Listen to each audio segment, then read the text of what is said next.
love will conquer all. For God our land and SFL. Alma Mater DBA. God give us and great success. With truth and love will conquer all. For God our land and SFL.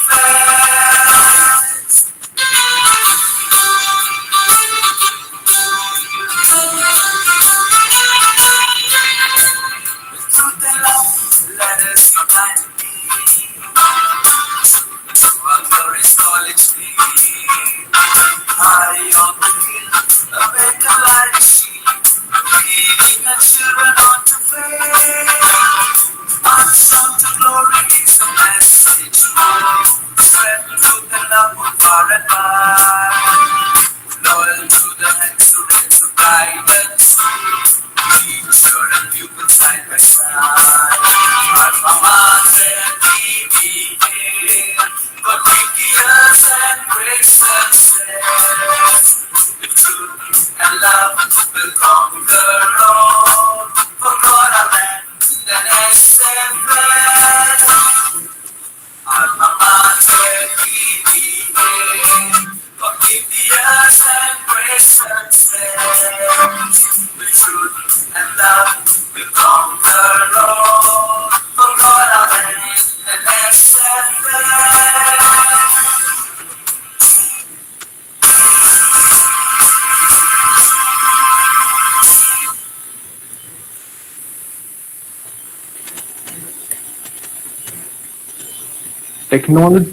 Technology will not replace great teachers, but technology in the hands of great teachers can be transformational.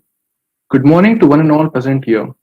Today, I, Kevin Kurin Jacob, student of BA second year, on behalf of the management and principal Dr. K.T. Thomas, sir, of St. Francis de Sales College, Nagpur, Maharashtra, welcome you all to the fifth day of the ongoing 3-week faculty development program. I take immense joy in welcoming and introducing our today's guest, Dr. Sujit Gajanan Rao Maitre, sir, Principal of Sri Binzani Nagar Mahavidyalaya. Today, sir is going to speak on the topic ICT teaching and future of e-learning. Speaking about his qualifications, sir holds the degrees in BA, MBA in Finance, MA in Economics, MCom and PhD in Investment Management. He is net qualified in Management and Commerce. He is an associate member of the Institution of Engineers. He is also certified by SEBI as an empaneled financial education resource person. Among his duties, responsibilities, and his achievements, here are some of the most influential and important roles. Sir has been a professor and an administrator since 22 years. Sir was the former principal of Dr. Ambedkar Institute of Management and Studies Research, Nagpur, and Datta Mege Institute of Management Studies, Nagpur. Sir is a member of Board of Studies in Business Management, RTMNU, Nagpur. He is a former member of BOS in Organization Management, Pune University. Sir has been a former chairman and BOE member in Computer Applications, RTMNU, Nagpur. He is also a member of AICTE and AIU committees. Sir holds 6 MTP certificate awards from SMFI for teachers in strategic management area, and he has also been awarded the best professor in strategic management area from IDMPA Hyderabad. Sir has been a resource person for various research methodologies, refresher and orientation courses at RTMNU, SGB Amravati University, and Gondwana University. Sir is a trainer for NCFM mutual funds and financial derivatives modules. Sir is a recognized research supervisor for PhD and has proven his research output with 27 publications to his credit, including Scopus Index paper. He has been a reviewer for various journals and has co-authored a book titled Performance Management Practices for IT Companies. He has to his name 25 publications in national conferences, 15 in international conferences, 27 in ISSN, and 8 in ISBN. Sir has taught various courses like Strategic financial management, operations research and quantitative techniques, research methodology, managerial economics both at PG as well as UG level.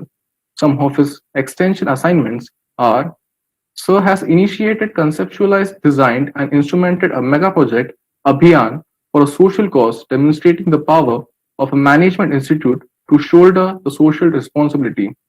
Sir has assisted in formulation of revival project to be funded by Government of Japan in association with IFCO.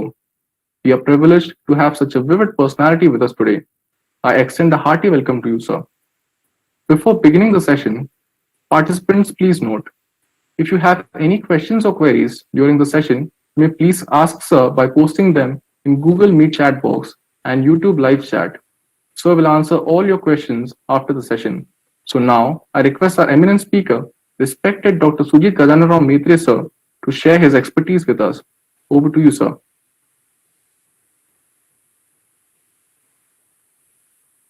Thank you. Am I audible now? Yes, sir. Right. And the screen is also shared?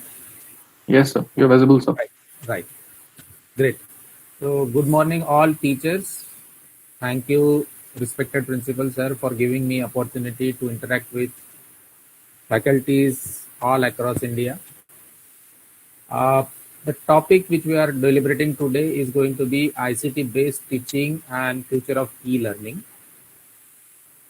The flow of today's presentation is going to be ICT and NAAC, COVID-19 and e-learning, technology adoption model, or rather models, and future and our stance in e-learning. So we'll be discussing on these broad topics. And before I say good morning, I must say a big sorry to begin with for multiple reasons. One of the reasons is I should say sorry to all the teachers who are actually peer, who are equivalent to me, and some of you must be senior to me as well. And it is quite possible that what topic I am going to deliberate on, my views may not be endorsed by you. So don't feel sorry about that, because I am saying sorry for that. And the next thing which I want you is that this 1 hour of mine may not be fruitful at the end of the day, and you may not get anything out of it.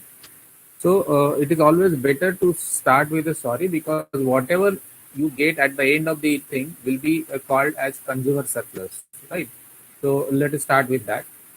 This small virus has changed, and therefore I don't think that we believed on this thing that we will be attending an online FDP. Maybe before March, none of us were in this frame of mind that online FDP will be a possibility, but now it is a reality, right? So if you have a question, as it is explained already to you, that you put it in the chat box, right? So that is what we are saying. So why we are in? We are in because we want to learn. I suppose that is the basic thing, right? So what do you think is the motivation and purpose of joining this FDP?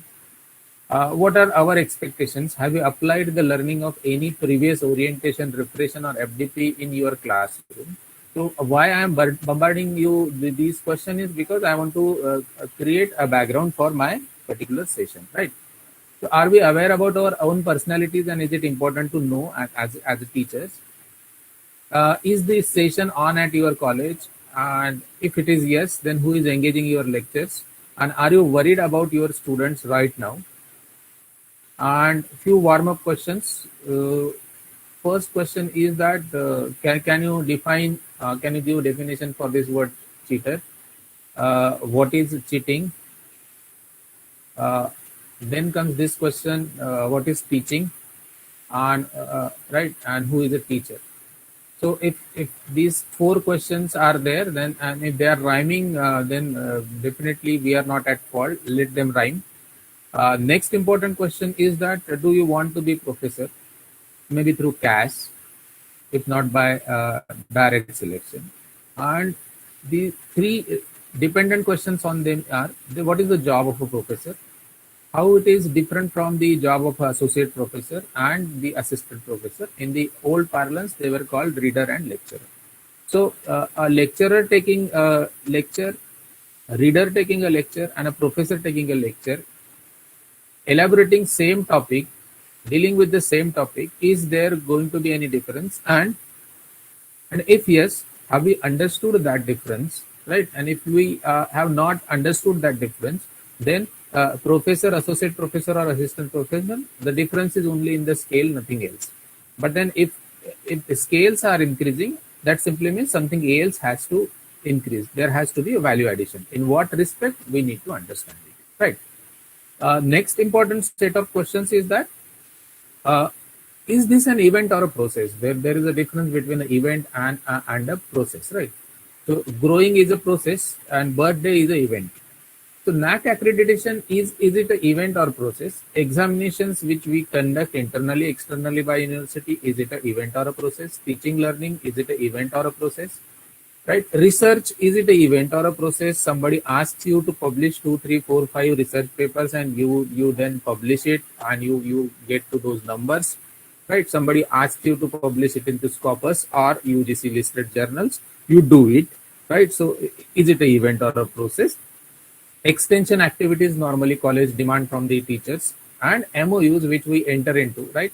So are we entering MOUs because MOUs are required, or are we entering into MOUs because the accreditation agency wants you to enter into MOU? So we need to understand the whole process of it, that all of these terms are as processes, but unfortunately we have taken them as events, and therefore NAAC preparation starts just before the NAAC committee is expected, and so on and so forth. Right? Things are improving, but then mentally we need to accept that this is a process, and every process is having this ongoing connotation with it. Right? So as an icebreaker, I always say that welcome to this session, not to become part of. This is what I say.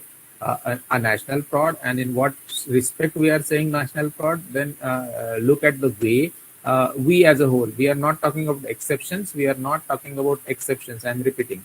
Lecturing, assessment, feedback to students, etc. These are all our duties. The way we finish off our PhDs, refresher courses, orientation courses, LECs, NAACs, etc., etc. So why we are calling this as national fraud? Because we all understand one thing, and that one thing is that we know that we can do better. We have capacities. We understand that something is going wrong, and therefore we are saying that because the profession in which we are into, if we perform better, the country performs better in long run. So that is how the things are. With this frame of mind, I want to take up this particular session of mind, right? So let's go to the basics. Basic number 1 is teaching is changing behavior, right? Teaching is changing knowledge base. Teaching is changing attitudes. Teaching is changing skills, right? And there is expected learning outcome for every class, course, program, session, right? So there has to be some expected learning outcome out of this particular session also, right? And how should you take me, as I have said already, sorry to you, right? The way you go into a movie hall, right? You should take me like that only, right? You don't normally leave movie hall even though you understand that the movie which you have bought ticket of is not going to be a hit movie, right? So still you sit there expecting something. With that expectation only, I want you to listen to me and my deliberations for next maybe 40-50 minutes, right? So there is always a talk about generation X, Y, Z, millennial, and so on and so forth, right? So what we are trying to understand is that when this teaching learning is happening, teachers are on one side, they belong to some different generation, and there is other class, or on the other side of the dais is that students, and they belong to different generation, right? Maybe they belong to generation Y or generation Z, right? One more thing you need to understand is that with those GATS and WTO, all those things, they have made education as business, right? Whether you like it or you don't, right? And the moment you say education is a business, student automatically becomes customer. Many of us don't agree to that, right? But then, even though we don't agree to that, we don't follow then what is expected with that disagreement, right? So only disagreement is not sufficient. There are certain necessary things to be complied with when you say that I don't believe that student is a customer, right? So there is some flaw there as well. Management and college is a service provider or a promoter, and then who is the teacher and what is the role of the teacher? When you say teaching, learning, teacher is the primary pillar of it, right? So in this whole business, the teacher has got the role of delivery boy. Strange, but then that is how it is emerging, right? So therefore, we need to understand that this delivery has to be very what you can say, apt or effective, right? Apt or effective. So that is what we want it. That is where we want it, right? So millennial learners, what are the traits? Number one, that they have got very shorter attention plans, right? And what is that shorter attention plan? Normally, you say that it is ranging between 25 minutes to 45 minutes, right? So a Zoom free class of 40 minutes suits you. They prefer interactive, experiential, and collaborative learning, and most importantly, they are very comfortable with technology. The generation Z is very comfortable with technology. They are driven by instant gratification. They like informal and stimulating environment, and they prefer casual and friendly relationship with teachers, and they are often well-rounded, right? So are we ready to face this type of what I can say receivers, right? The learners we are trying to suggest, right? So if you are a teacher who likes tight control over a class, no noise, keep silence, no talking, get out, etc., probably you are not a fit teacher for this particular generation, because looking at their traits, right? A reflective person who respects students, their views, their opinions, requests, and questions, right? So you need to understand that you need to be really open. Your learning skills, or we'll say listening skills, have to be very great in order to understand views and opinions of your students' requests and their questions as well, right? Who is courteous about or towards students and like to be with students, and who treats students fairly. These are the qualities of a reflective teacher, and if you have it, probably you have got better success chances, right?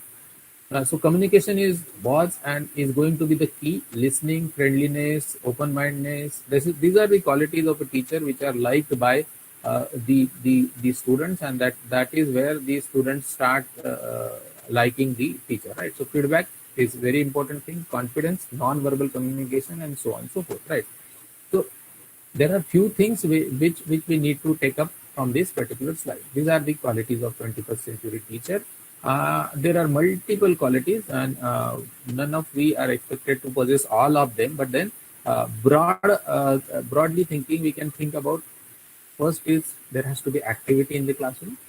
Second is students must be engaged, teachers must be engaged, and third is there has to be an element of entertainment in the class. If you want to make that class a happening class, the learning has to be a happening learning, right? So as a concept check, I am posing you this question. This question is, will you allow your students... Excuse me, sir. Yes, please. Dr. Maitre, I'm very sorry to disturb you. Sir, but are you sharing your presentation? We are not able to see it here. You are, but then they said that I'm sharing it. Sir, extremely sorry, it was a confusion. You did mention it that, am I sharing it? And the student said yes. We are very sorry for that. Okay. But yeah, we're not able to see it. You are not able to see it? Okay. No problem.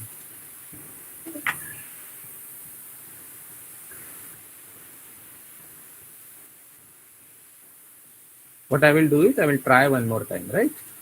Yes, sir, please. Okay, no problem.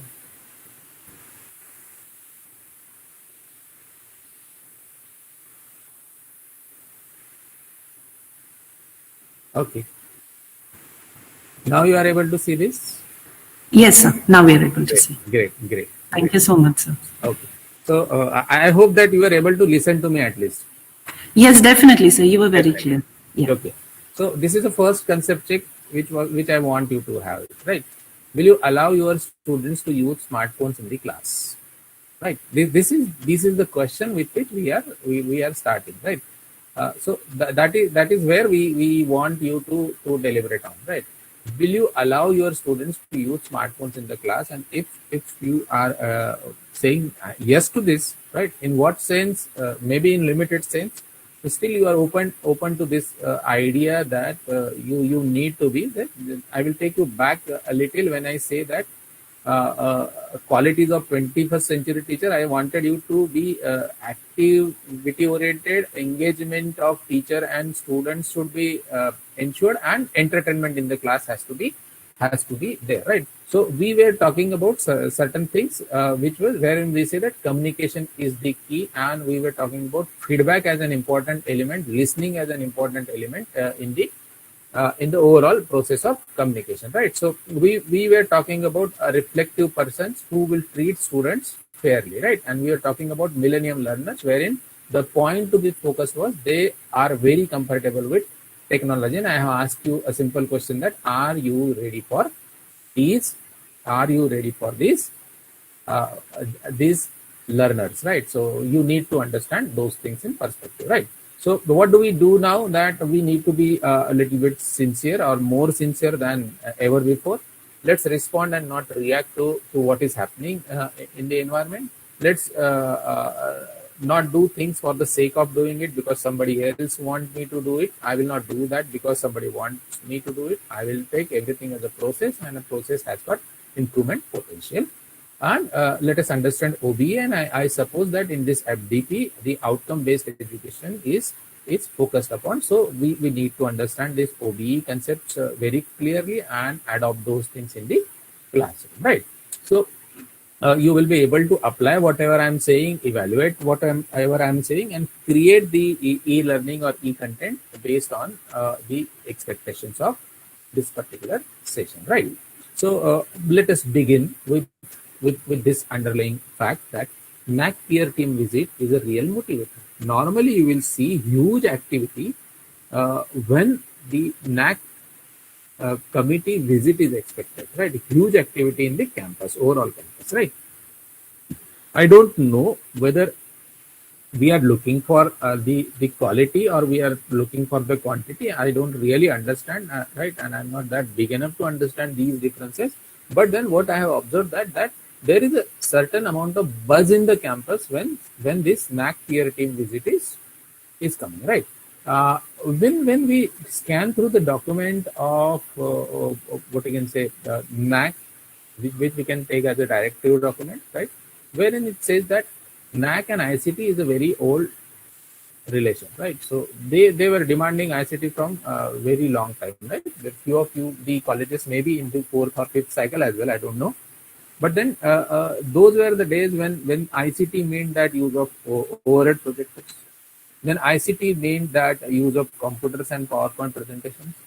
And now probably ICT means even more than that, right?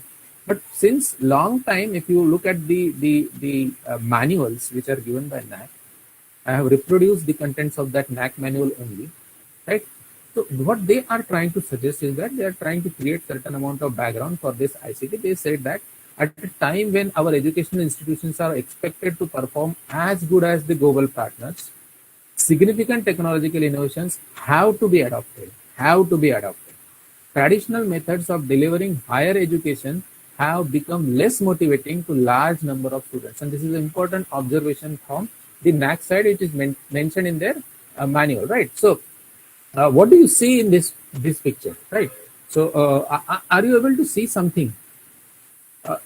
Right. If you are able to see this, probably you will be in a position to recognize what is happening here, right? What is happening here? Definitely it is school education. Definitely it is, right? Definitely it is school education, and hopefully you know this person, right?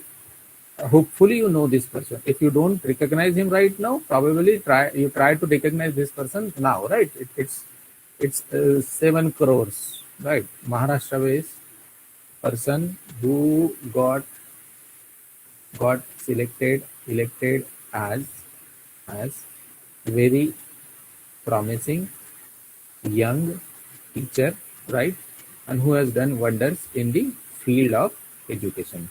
by adoption of technology. And everybody now, if you look at the newspapers of the day, yesterday and today, you will know that who is this gentleman and what he has done. Right. So he has used QR codes effectively, and NCERT has also adopted his innovation. Right. So what we are trying to suggest is that there is always a pressure from the regulator that you should use technology into teaching learning, right? So what are the expectations? One more time, extracts from the NAAC manual, right? To keep pace with the developments in other spheres of human endeavor, HEIs have to enrich the learning experiences of their students by providing them with state-of-the-art educational technologies. The campus community must be adequately prepared to make use of information, right? So please remember the word is make available, not. It is make use of information communication technology, that is ICT, optimally. Conscious effort is also needed to invest in hardware and to reorient faculty suitably. In other words, one more time, extracts from the NAAC manual only. Effective use of ICT in HEIs will be able to provide ICT literacy to the campus community using ICT for resource sharing and networking, as well as adopting ICT-enabled administrative processes. Why I am repeating this and why I am reading this out of a slide is that probably many of us have ignored this. Many of us even don't go through the NAAC manual. It is left to the IQAC team to go through the NAAC manual, right? It is our own duty to go through the NAAC manual when you are a teacher, right? It relates to you. So therefore, NAAC accreditation will look at how the higher education institutions have put in place their electronic data management systems and electronic resources and their access to internal and external stakeholders, particularly the student community, right? So with this background, that what is expected out of ICT, right? Let's go to the sample snapshot from the points table of NAAC. Point number or criteria number 2.3.2 talks about teachers use ICT-enabled tools for effective teaching learning. The marks are 15, and it is a qualitative matrix wherein you are supposed to describe how you use technology in the effective teaching learning process. One more time, teaching learning process, right? So you need to explain it to them, right? Now let us move with the agenda number 2, which has happened, right? COVID-19 and the e-learning, right? So whether you agree or not, right? This is truth that this e-learning is forced on us, right? When we say forced on us, there were pioneers who have adopted it, right? But then the adoption process was very slow and it was not steady. But now what has happened in this last 10 months is that, right, although it was not by choice, it was forced one, right? What we have done is that we have started adopting it, right? But what were the natural reactions? If you remember the storyline, number one is that Zoom came into as a platform for meetings and so on and so forth, and immediately the media and all those things, right, started saying that Zoom is not safe, right? So obstruction number one, right? Then when Zoom was replaced with multiple what I can say options along with Zoom modified version, then came the issues like not all of them are connectable, not all of them have resources, not all of them have smartphones, connectivity is the issue, class control is the problem, too much of screen time creates health issues, and so on and so forth. So there were n number of reasons to reject to this idea of e-learning, right? So and this has happened. So this is not a story of past.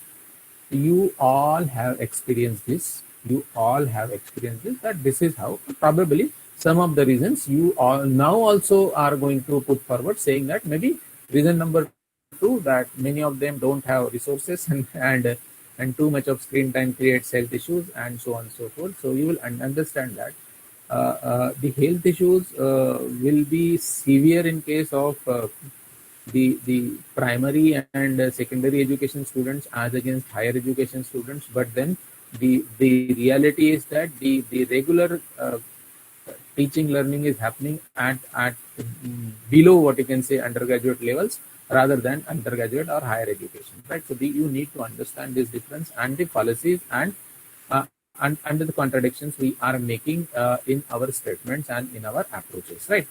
So this is what is the case is, right?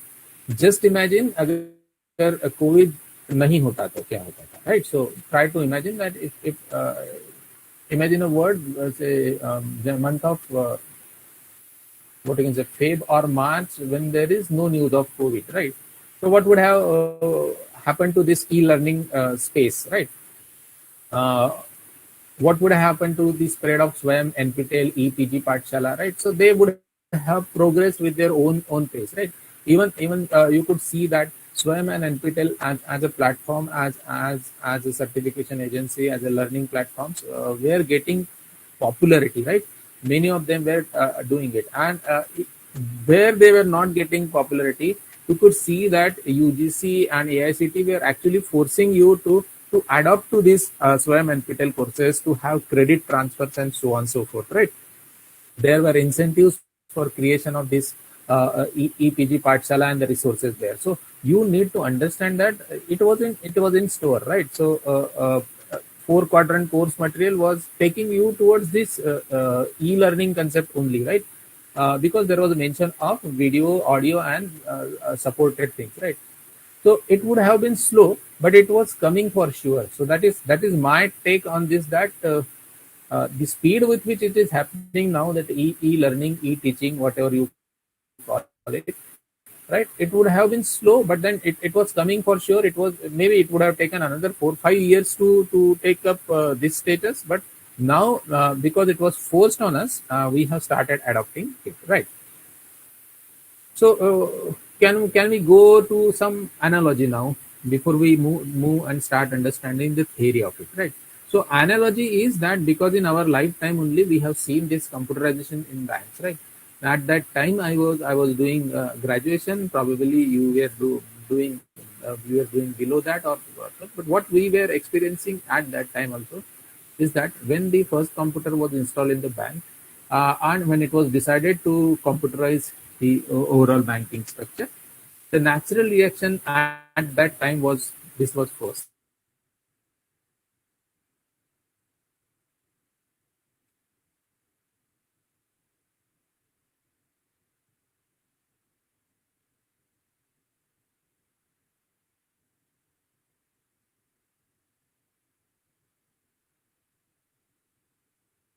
Opted for voluntary retirement schemes and so on and so forth, right? So this has actually happened in India. This is what we have seen, right? So computerization in banks. So let us move ahead and see that what happened to it, right?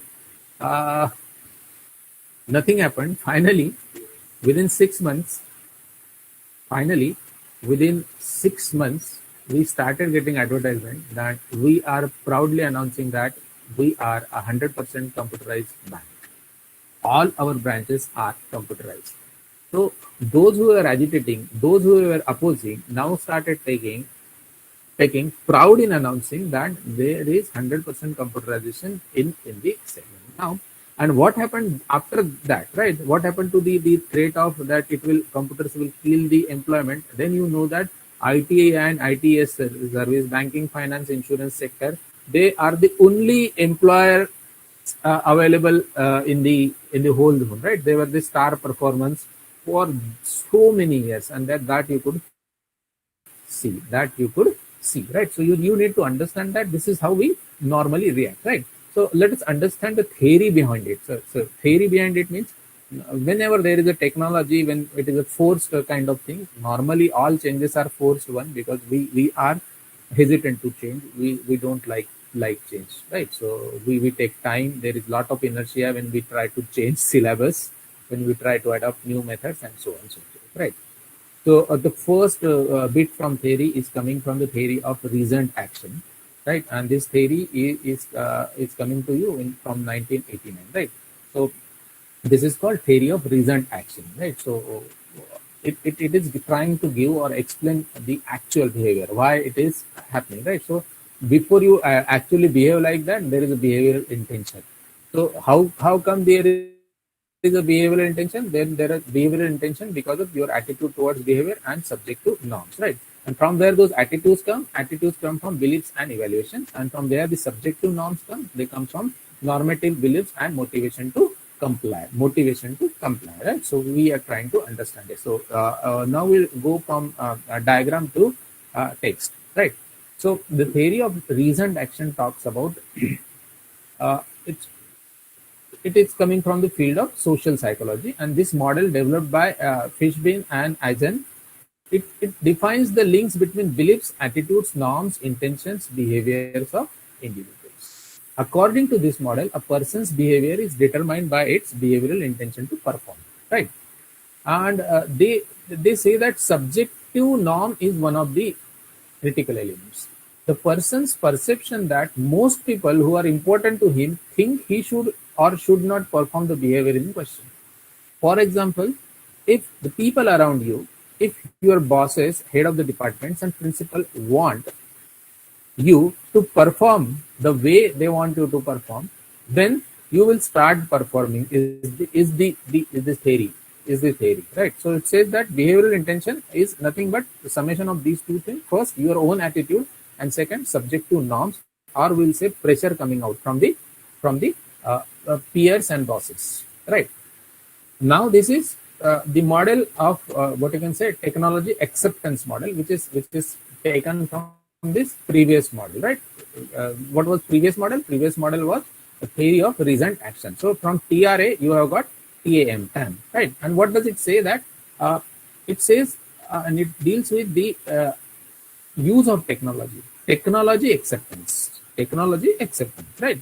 So whether you are inclined towards using online lectures, using WhatsApp as a base, using video lectures as a base, using Zoom or some platform as a base, how do you decide that you are going to do it? How do you decide how and deliver that lecture? It has got certain theoretical roots, right? So it says that there are two items, two elements to look upon. First is perceived usefulness, and second is perceived ease of use. When you are talking about technology, there are two things, right? So let us understand. Technology acceptance model postulates that the use of an information system is determined by the behavioral intention, but on the other hand, that the behavioral intention is determined by the person's attitude towards the use of the system and also his perception of its utility, right? So there are two factors very, very important. First, perceived usefulness, right? So what is it? The degree to which a person believes that using particular system would enhance his or her job performance. It means whether or not someone perceives that technology to be useful for what they want to do, right? So this is first important factor, that whether you think, right, whether you believe on this, right?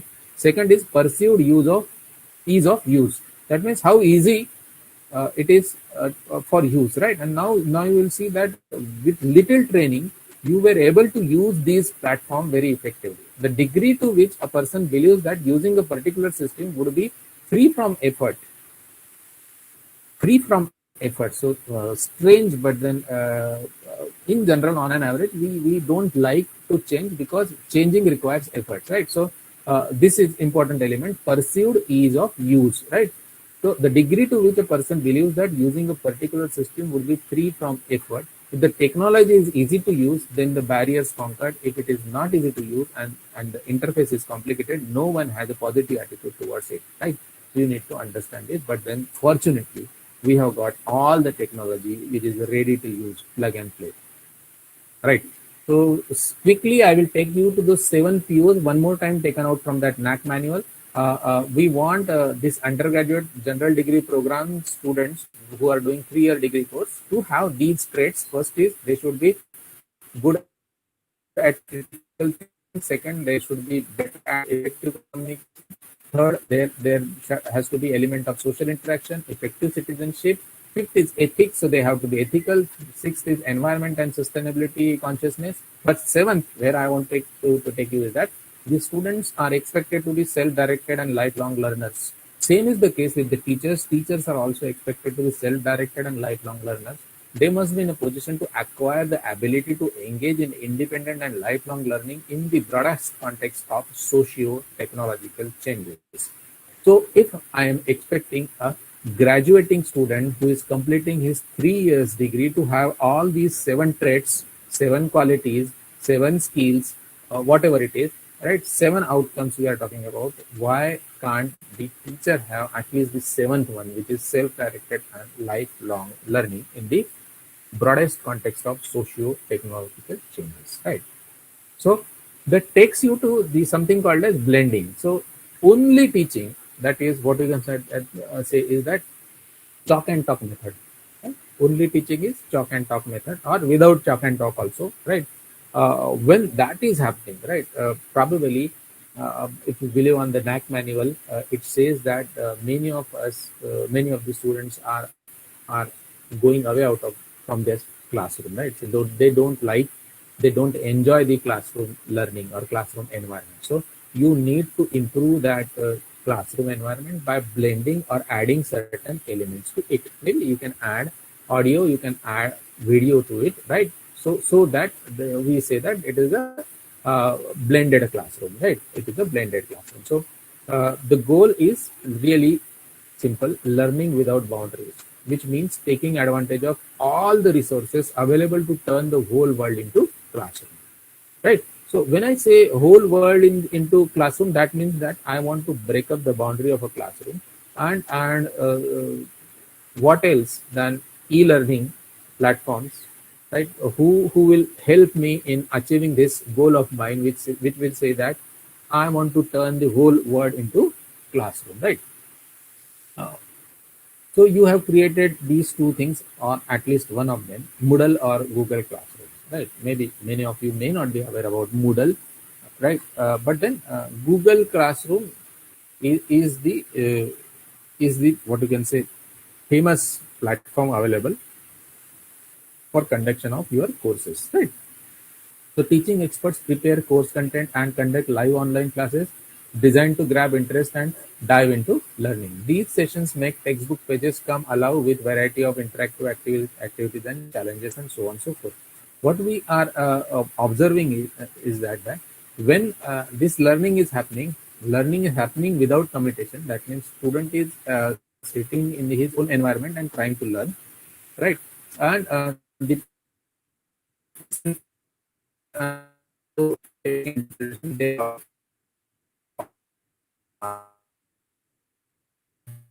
knowledge in textbook getting knowledge sharing also. So when that the simply means that students have started taking active interest into the whole learning process. They are not passive receivers of knowledge, right? So this 7th PO, which says that self-directed learning and lifelong learning. So hopefully you understand and know who is Montessori. The greatest sign of success for a teacher is to be able to say that the children are now working as if I do not exist, right? And that is the greatest benefit of e-learning. Those who were worried about the class control in the e-learning platform, those who were doubting whether the students are actually listening to them or not, those who wanted to see that, please keep your what you can say cameras on and try to respond and so on and so forth. So there was huge amount of doubt saying that students are not interested in listening to me, right? So if the talk is interesting, if the content being shared is interesting, the way in which it is being shared is interesting, there is no other way for students but to stick to the screens and listen and take those inputs, right?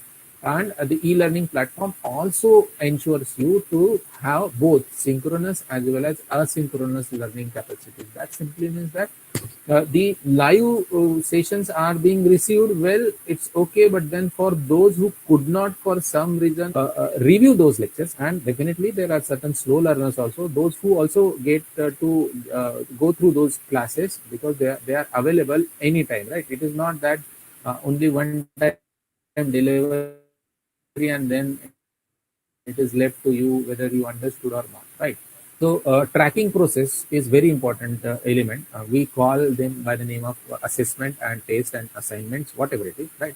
So it is expected by NAAC as well, and as a teacher learner, what you can say, catalyst also. You should use ICT, because ICT not only makes this assessment process interesting for students or from students perspective, but it also makes your data keeping very organized and easy. Why I say that? Many a times we are interested in giving assignments, we also value those assignments, right? But when it comes to giving feedback to the students and maintaining assignment records, it is very difficult for us as a teacher. So this data management capacity or capability is also provided by these e-learning platforms, and this is where the e-learning platforms can be used by you and your institution, right? So use of ICT in tracking the student progression is very important, and it is what you can say, it creates an automatic evidence that you are doing it the ICT way, you are doing it a ICT way. So all the teachers who are listening to me, try to incorporate this ICT element at least in assessment or evaluation process, right? So difference between this conventional teaching and the other teaching, that is non-conventional teaching using e-learning things, is that conventional teaching focuses on repetition and memorization to educate students, and it is beneficial for sharing new knowledge and teaching students who learn based by listening. But you know that this generation to which you are teaching, they are not good listeners, right? And because their concentration plan, attention span is much lower. However, the conventional teaching doesn't encourage students to develop critical thinking, problem solving, decision making skills, which learning outside the classroom can. Right? When I say outside the classroom, I'm trying to make the whole world as a classroom, and e-learning can help you in making that whole world as a classroom. Right? So let us understand our stance in doing this, right? So let us one more time, as you have understood the analogy for the computerization of banks, let us understand e-learning and the overall teaching community, same as corona, right? So the first reaction to corona was that it is in China, then slowly steadily it moved, then it moved to developed countries. And from developed countries it started coming to developing and underdeveloped countries, and then our stance was that it's in big cities only. Then it actually arrived, then we say it is lockdown, right? So we were not interested in moving out, and there was element of fear. So we started slowly accepting that corona is here and corona is going to stay for long. Then we started doing the compliance and so on and so forth, right? And now are the days when we are trying to get to the normal, or we are calling it as a new normal life, and we have unlocked ourselves, right? So we can see that the transformation which happened to us, our thinking process, our actions, our behaviors, when the whole corona story unveiled, right? So even now corona is here, right? So our stance in different language should be same as students, and this particular slide or the content is being delivered for those who are little higher up in the hierarchy, maybe academic administrators, principals, HODs, right? As you believe, I am a great believer of this NAAC manual, and therefore I believe that it is being made by the academicians, core academicians, and there is sense to it, right? So they ask you to do and segregate these slow learners and advanced learners, right? So because this technology change is sudden, right? All of us may not be in a position to accept it and to use it to their benefit. So we are, say, slow adapters also, and there are people who are doing wonders with the technology. They know how to animate, they know how to use podcast and so on and so forth, right? How to generate or develop e-content and so on and so forth. So there has to be this thing, right? A class is a class. 20% has to be advanced learner, 20% has to be slow learners, and rest of the class in between, that is the moderate or average learners, right? So are these administrators and HODs identifying them, as we do it for slow learners, that to have remedial classes, tutorials, bridge courses, etc., etc.? is that training happening in our campuses, right? Is there any promotion to the peer learning, because there are advanced learners also sitting in the same campus and there are slow learners also in the campus? Is that thing happening, right? And most importantly, are those slow learners inclined to acquire those skills which are required for a 21st century students or 21st century teaching learning methods? So you need to understand those things, that what is our stance towards that. And I hope that what is true for students in their learning has to be true for teachers in their learning new skills, acquiring new skills, right?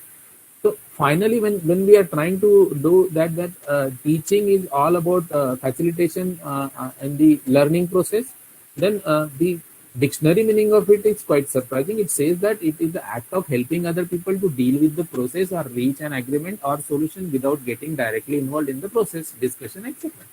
So it is shocking but true, but then that also directs me for the easy use of technology. Once I agreed on one point that my students are better at technology than me, why not I use my students to develop e-content for my class only, right? And this takes you to the next concept in learning, and which says that it is a flipped classroom. See, the problem is that say in every one of us, not each teacher is very comfortable with technology, right? Although they are trying hard to adapt to the technology, but then because of the age dimensions, because of the environment, because of the contents in which they are dealing, the courses in which they are taking.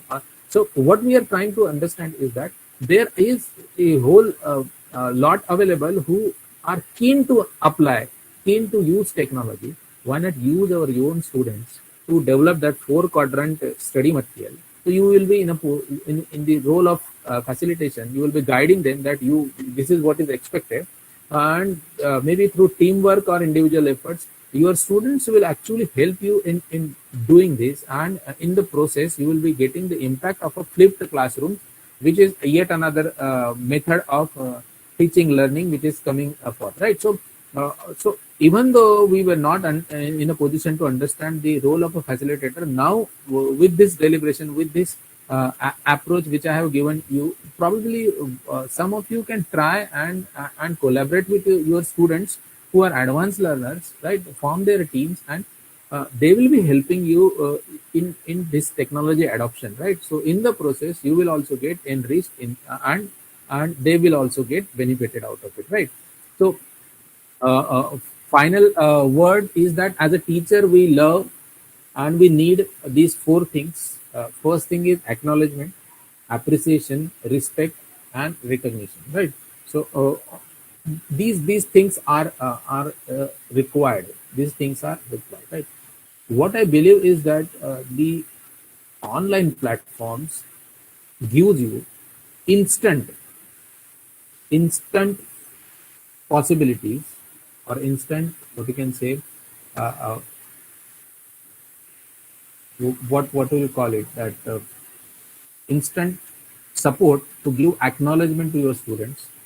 I am saying that you can give individual acknowledgement rather than acknowledgement in the class. You can give individual feedbacks, individual appreciations, right? You can show respect to them. When I say appreciation, they can get in e-certification online for whatever they are doing, for the completion of the course, for the part completion of the course, and so on and so forth. And appreciation, I suppose, is required at every side, every end, and every now and then, right? So this e-learning is actually helping you in keeping track of all those things, that is acknowledgement, appreciation, respect, and recognition, right? Recognition in the sense that you were among the top 10 performance, you were among the top 50%, and whatnot, right? So all those things, as a teacher, we love and we need, and therefore we are expected to give it to them also, right? So that is where the thing is that these e-learning platforms and this e-learning will give you this thing, that opportunity to give it, that is give acknowledgement, appreciation, respect, and recognition, right?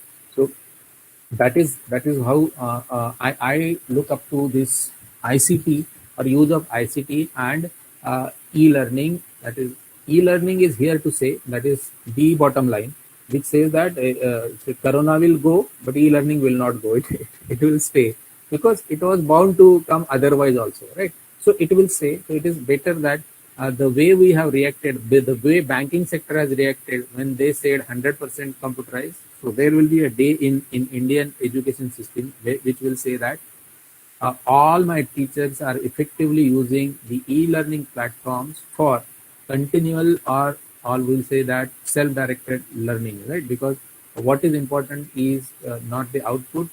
What is important is outcome. What is important is not attention or attendance. What is important is attention. So accomplishment of the goals, that is program outcomes, course outcomes, is what is important.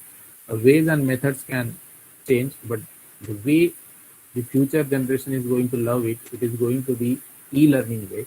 So my request to all the teachers on this platform is that try your little bit. There are tricks of the game, right? So try to get those tricks, and if you feel that your students can help you out, please take their help, right? So with that, I think that I have come to my end of my presentation. Now the dais is open for questions and answers. So before Okay, sir. I take them, I will quickly take you through the missed slides, which was when it was not shared, right? So I started with this ICT Blast. I said that there is a flow of this presentation. I said there is a big sorry to begin with. I said that online FDP was not thought as a reality, right? Then we talk about why we are in, and are we using the learning of the last refresher FDP in your classroom, right? And that was important question because mostly the FDP is end in the FDP room, and in the classroom you are the old teacher, right? It should not happen now.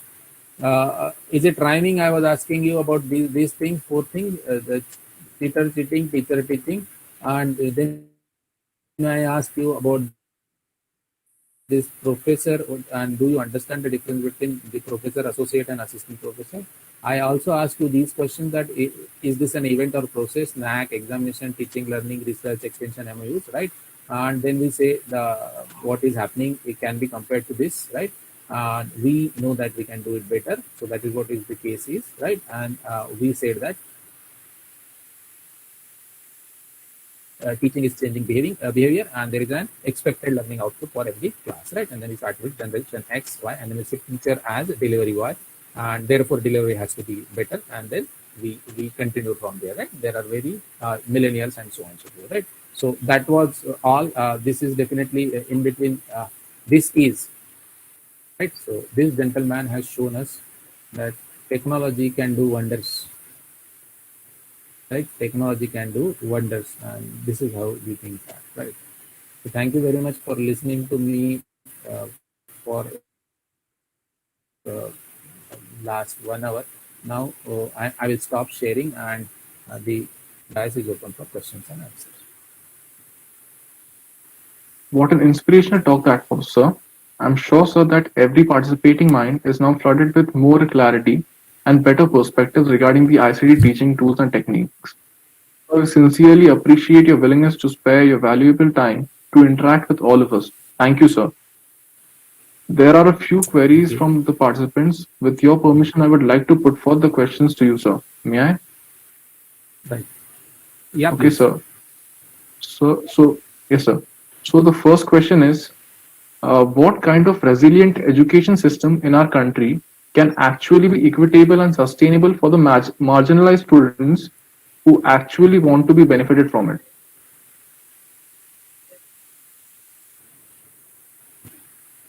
So shall I repeat? Right. No, I got the sense of that question, and I will try to answer. And if I miss on something, you can repeat your question, right? So if you have Yes, sir. listened to me properly, if you have listened to me properly, I also mentioned that there is the initial hesitation on the in the minds of teachers, right? Uh, and I believe that they are for right reasons, right? And the important question which was raised, and even now it is being raised, is that the underprivileged section who don't have access to resources are not part of this classroom, right? are not a part of this technology, and technology is still a distant dream for them, right? I will take you to my own example, saying that I too have students who are affected by this the corona issue, and they are forced to work. Maybe because the earning members in the family lost their jobs and so on. So the students of first year, second year, or final year are forced to work, right? So we are talking about those students now, and they are forced to work from 9 to 5. And normally our classes are in between 9 to 5. Are you getting this, sir? Those the person who has raised this question, right? So now you just think about it, that can I force that student of mine to attend the class because learning is important? The answer is that no, I will have to provide them alternate ways of learning. And that alternate way of learning is asynchronous method of learning. Method of learning means that he should be able to learn from me, obviously. He should be able to listen to my recorded lectures, maybe whenever he gets time, or maybe on Saturday, Sunday, or maybe beyond 5 p.m. when he is back, right? So don't you think that this technology is going to help that student of mine who actually wants to learn, So where is the problem now? The problem is regarding distribution of those resources. Maybe he requires what you can say smartphone. So maybe 10% or 20% of my students don't have access to smartphone also, right?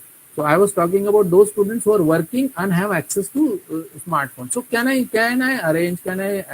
approach to Rotary and other organizations saying that, see, these 20-30 students need your help, and I suppose that this society is now eager to help those who are willing to learn, right? So that is my submission on the query raised. Hope I have answered your question. Okay, sir. Yes, sir. It's Kevin, clear, sir. that was Thank the you, sir. question, right? Yeah. Yes, sir. Right. So, sir, the second question now. The present situation has intensified the problem of a sharp digital divide. Can you guide us on how to overcome this?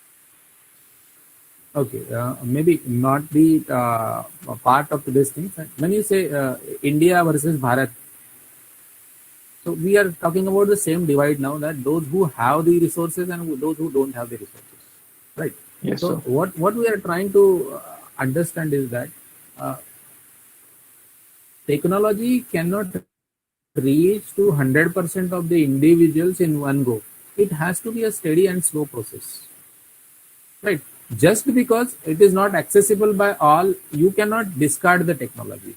So what you can do is that you can devise the ways to take up what you can say the resources to those who need them, right? So how to bridge the divide? So that means that it is a challenging job for the individual as a teacher, the colleges as an institution, and government, and most importantly NGOs, non-government organizations, right?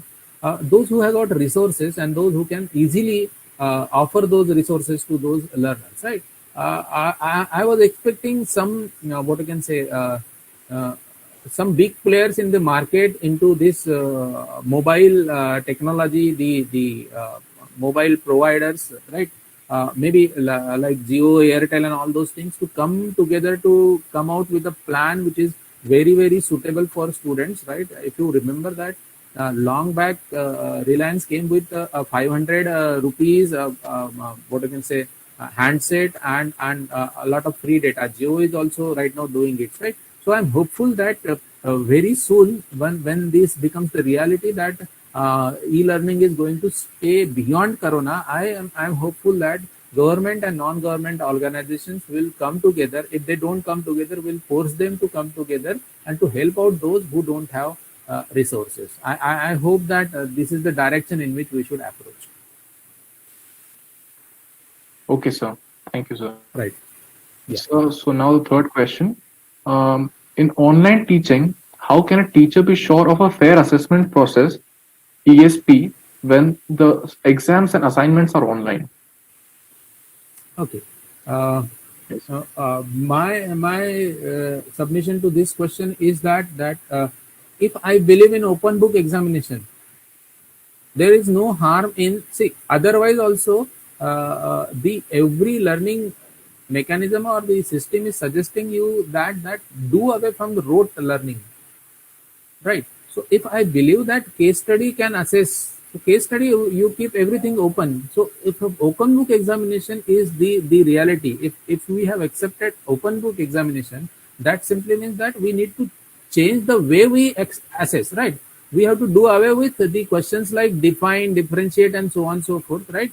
We should ask for the views of the individual views of the students, wherein the question is such that even if he is or she is referring to a textbook or any material online, right, still he or she has to apply the brain, and we are expected to do that. So we need to learn how to assess. So there is nothing wrong with the technology. I am one more time that there is no point in doubting students, right? Ask the question in such manner that even if they refer, you have note number 1 saying that referring to book is allowed, referring to Google is allowed, and then ask your question. Question should be such that even if Google is referred, even if books are referred, still the student need to apply, right? Yes, sir. So now, so the last question. Right. Yeah. Which is the best tool to measure the attitude of students towards the teaching, learning intervention and the subject? Which is the best tool you are asking? Yes, sir. Okay. So right. So base tool are say ready-made tools, right? So if you serve even Google it, you will get at least 10 to 20 such tools. The tool meaning questionnaires which will judge the performance of the student, right? Performance of the student. That there are two things to be understood. Probably I have not covered it because of paucity of time here, but try to understand. When you are assessing the student, right? Assessment and evaluation has got two different meanings, right? So when I'm assessing student, what exactly I am doing is that I am taking feedback from the students, right? So I will one more time say that we will have to master our assessing skills such that instead of asking them whether you have understood it or not, I will ask a question which will give me fair bit of idea whether I was successful in imparting those attitude, skills, and knowledge to my student, so that he is in a position to apply, right? So the score of a student will suggest me that whether I was successful in imparting those things, whether I was helpful in teaching learning process, and so on and so forth. So assessment has to be redefined, right? So that is that. So we normally say that our student is exam oriented, and once I understand, then I have to be very curious and serious about the way I examine him. Yes, sir. Right. Thank you, sir, for answering all our queries with such competence and prowess. Now, I would like to thank our guest speaker, Dr. Sujit Gajanan Rao Maitre, sir, for enlightening us with his vast knowledge. Today's session gave us deep insights into the topic, and it also revealed some interesting concepts which we will see getting materialized in the near future. I would also like to extend my heartfelt gratitude to our ever supportive and encouragement management and respected principal, Dr. Katie Thomas, sir. As we all know, an event like this cannot happen overnight. The wheels started rolling weeks ago. It required planning and a bird's eye for the details. We have been fortunate enough to be backed by a team of very motivating and dedicated organizing committee. I truly appreciate all their works. Last but not the least, I would like to thank our participants for the active participation in today's session with such enthusiasm. The feedback link for today's program is mentioned in the YouTube live chat and Google Meet chat box. We shall meet on Monday, 7th December, with yet another eminent speaker, Dr. Sheila Christopher, who will be speaking on the topic Teacher and Innovative Strategy. Till then, take care, stay safe. Thank you, one and all. Thank you, sir. Thank you. Thank you. Thank you, sir.